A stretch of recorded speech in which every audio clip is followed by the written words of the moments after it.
Righto, just going to give a bit of a quick update on this boat build I've currently got on the go for myself at the moment. It's a 4.8 metre centre console with a 2.3 metre beam.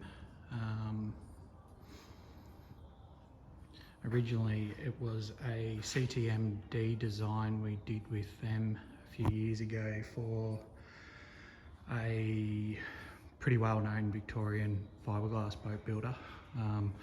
They come to us and wanted a couple of boats built. So we did that. Originally they were a tiller steer, and this is sort of a variant on that. We have changed a lot on it. Obviously being a tiller steer and going to a centre console, we've filled the transom in. We also changed the shear line on it, just for a little bit of point of difference, I suppose. It doesn't change the way the boat handles or anything like that. It doesn't make it drier or wetter or anything, just a little bit more style. It gives it a little bit of tumble home there at the shear line, but just looks a little bit different than a normal aluminium boat, you would say. But yeah, we built a few different versions of this boat over the years, but this has probably been the most involved one. You can see the transom's all nice and clean. No brackets or anything hanging off for transducers and pumps and crap like that. Not a huge fan of that. The only thing should be really bolted on that transom's the outboard. With the outboard brackets, it's all reinforced and then welded pipes. And we also do machine bushes, plastic bushes, to isolate the bolts from the hull. Here's a self-draining deck. It's got transom scuppers.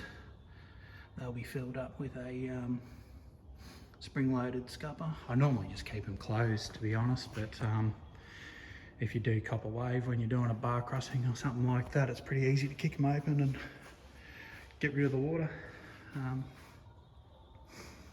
That's a live bait tank with radius corners in it. This one's a battery locker. Got a mix of AGM cranking battery and twin lithium 12 volt batteries for the house, hence the need for the DC to DC charger. So it's fully isolated from the engine side. So that was a little bit of work to make all that fit, but got it to work. This is actually a plastic hatch with a box. Be just used as a rubbish bin or whatever. Little simple boarding ladder. I do a little bit of beach launching, so I just wanted a simple, strong boarding ladder. Of course, the welding bungs. That big hole to the left there is for the self-filling, self-draining kill tank, and the two transom lights, but that's about all that's going to be on the back of that. Transducers through hull. I'm running for the fishing I do and the size of this boat, I'm just running a 600 watt through hull. I don't know whether you'll be able to see it, but we'll get down and have a look. You can see that mounted midship up there, and this one at the back here is letting me water pickup for live bait tank and the deck wash. And on this side, I'm running the Furuno DFF 3D. So that's a multi-beam transducer. It's different to Structure Scan. It's made for deeper water, it's more detail, and I can do 3D mapping with it. Let's walk around up the front.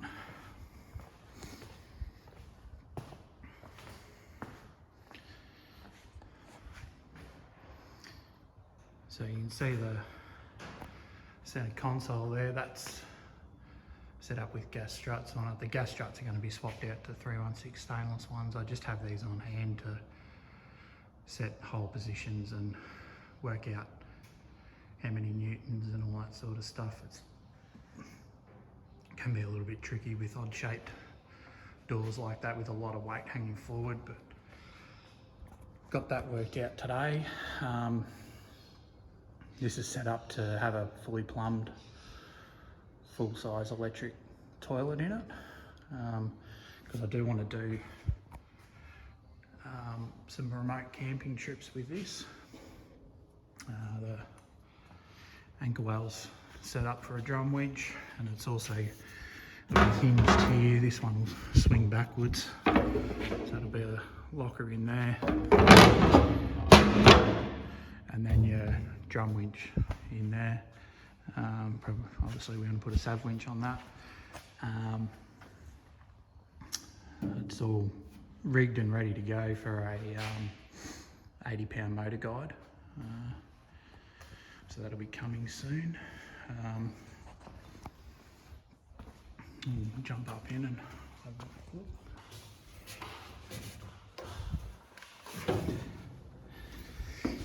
So just in the cockpit here, it's pretty basic. It is a little bit tight, but fishing solo or with another person, heaps of room for it. Also the live bait tank, that little hatch there, I'll have a plastic lid on it. That's just storage locker, and it's also got the deck wash pump in it. And then obviously this side will be a plastic hatch as well. That one there is the kill tank. I'm still yet to hinge and put the latch in that. Side combings. So they are a good tow rail. You can you get your foot right in underneath it.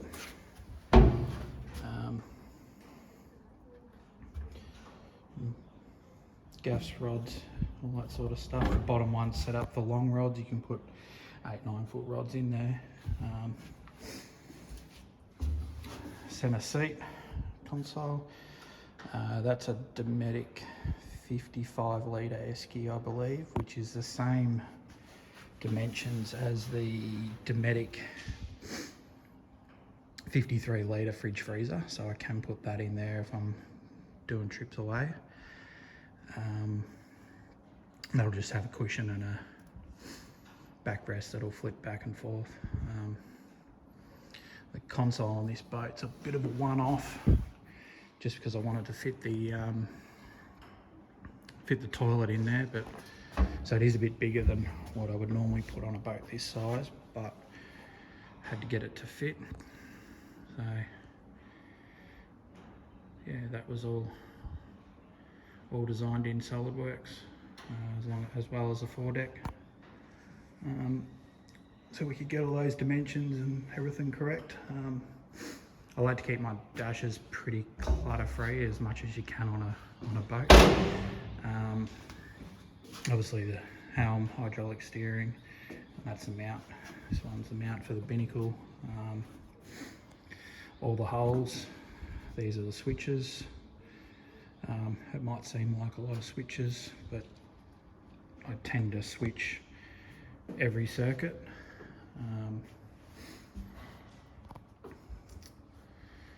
This cutout's the Mercury 5-inch Vessel View touchscreen. I went with the 5-inch one because it has the Vessel View link that I can run the motor guide through, so I can run the motor guide through that screen. So you can use autopilot features and stuff like that. This one here is a drop-in wireless phone charger, and this cutout's the Furuno TZT3 16-inch.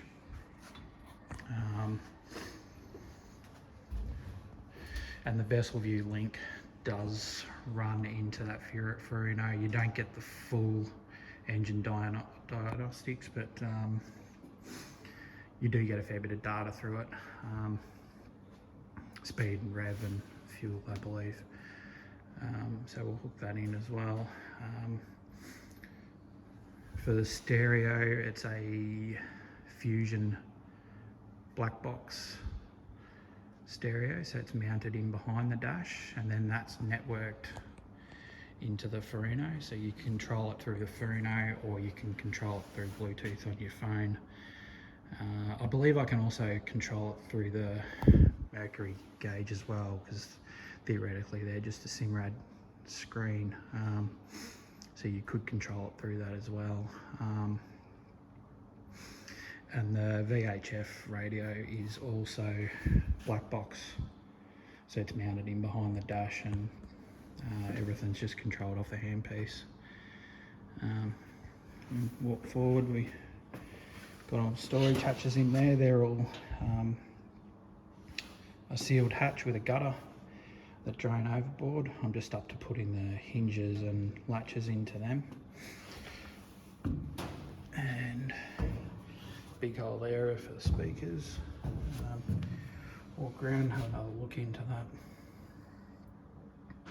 So there's still a bit of plumbing and stuff to do in there. Bolt that toilet in. And the 2 lithium batteries will also be housed up in here. I've made mounts and stuff for them. They're a slimline 100 amp hour. And they'll just mount either side underneath those shelves. There's fuel tank plumbing in there, and basically all of that real estate will be for electronics. I screw everything to a HDPE board and then screw that board to the boat, so everything's isolated. There's no possible way you can get any electrical current through your wiring back into the hull. Yeah, obviously I've just got this hatch sort of temporarily worked out for the hole locations, so we'll fill some holes, and obviously those screws have got to be cut back and the 316 struts swapped out. We'll do all that before paint. And yeah, we'll walk back around. Obviously the gunnels are all welding rod holders. The other holes there are for can holders, drink holders. A couple on the top of the dash as well. I do have all these preset at certain angles.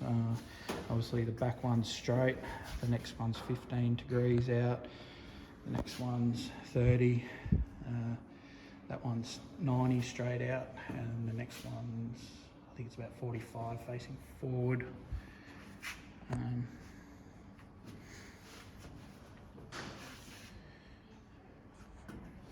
But yeah, we've pretty much ready for paint. I just got to do these couple last hinges. The paint's going to be Raptor.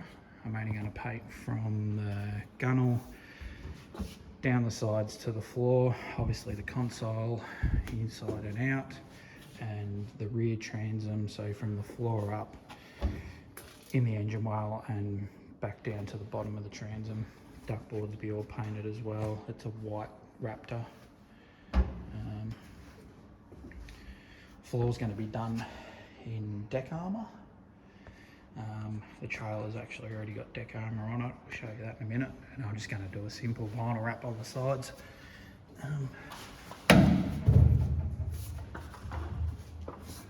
I'll show you the trailer. So here's the trailer. It's a fully pressed aluminium trailer. I've been building trailers like this for years now. I believe it's the way to go. Lots of people will tell me wrong, but that's fine. I'm using Timbren independent suspension on this. It's a springless suspension, so it uses 2 rubber blocks. You can see there's one there, and there's also a rebound spring at the back, rubber block. I've never used these before, but from what I've seen and just towing it around without a boat on it, it tows really nice actually. It doesn't jump around being empty. They are a 2.3 tonne axle. You obviously got a need to derate 20% off that. So I've sort of worked on 2 tonne. The boat won't go anywhere near 2 tonne, but I sort of like to be on the high side than the low side. This is the deck armour. I haven't used deck armour before. I've used all the other ones, but thought I'd give these guys a go on this one. It's pretty nice. They were pretty reasonably easy to deal with too, which makes a big difference. I've still got to put a little bit of the HDPE angle on the last 2. The only reason that hasn't done is I run out of huck rivets.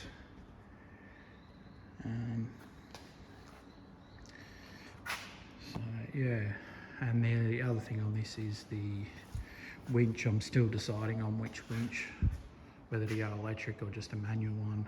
Electric's going to obviously be heaps easier for beach launching down here, but then you've got all the maintenance of a battery and charging it and everything else. So I don't know, I might just put a manual one on it to start off with and see how we go. This drop down spare wheel holder is something I've come up with. It overcenters on a gas strut.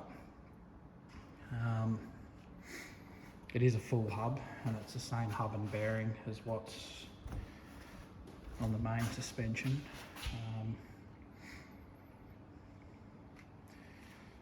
So yeah, we'll try this thing. I'm pretty confident it's all going to work. It operates really smooth. That's a super heavy duty stainless steel gas strut as well. I hope it's going to do the job, but I'll try it on mine before I sell it to someone else. There was a fair bit of stuffing around in engineering to make this thing work, but it's all good. We got it to work.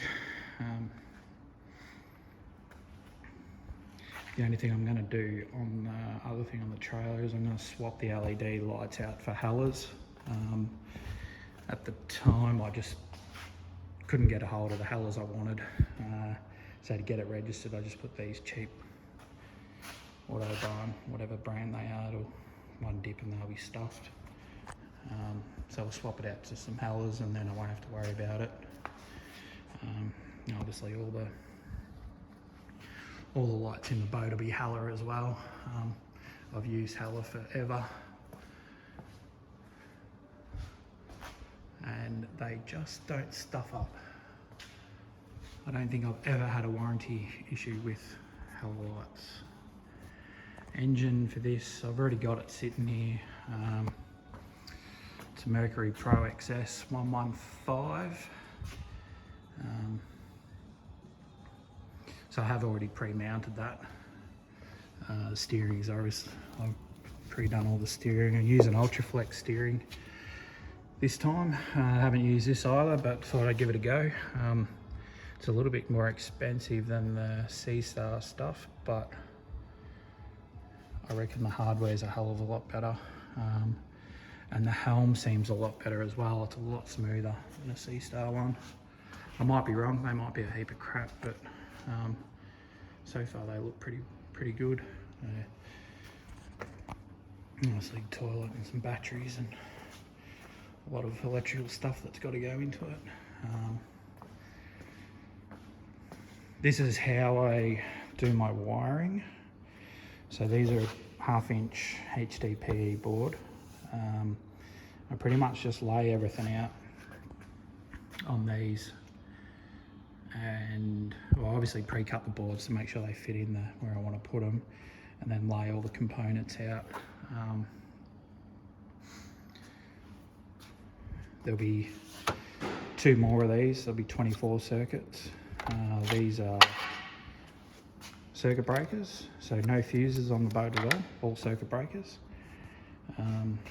That's the black box fusion stereo I was talking about, and the GME black box VHF. So there'll be another 2 of these mounted here, and they'll all go up to these these IP rated marine switches, run all the circuits. That's a recipe link that goes into the Furuno and the electric motor. The DFF 3D will be mounted here. It pretty much takes up all that real estate. It's actually will overhang a little bit at the bottom, but they're a massive box actually. But anyway, I'll make it fit. I swapped out the GPS antenna and the PG700 heading sensor, and I'm just going to go with a satellite compass because it does both. So if you are a little bit tight for room and stuff like that, it's a little bit more money, but it's not a lot more expensive. You're sort of deleting one component and replacing it, or deleting two components and replacing it with one, and getting a hell of a lot extra features as well. It will actually stabilize your sounder readings with the way that satellite compass works. But yeah, that's it. Sort of hopefully this week get this thing painted, and then we'll start doing the final fit out. Get it on the water finally. It's been a long time coming, this boat, between work and everything else. Yeah, can't wait to get it on the water. I'll probably do another video in a couple of weeks with all the paint done, and start showing some of the rigging and that sort of stuff. But cheers, thanks.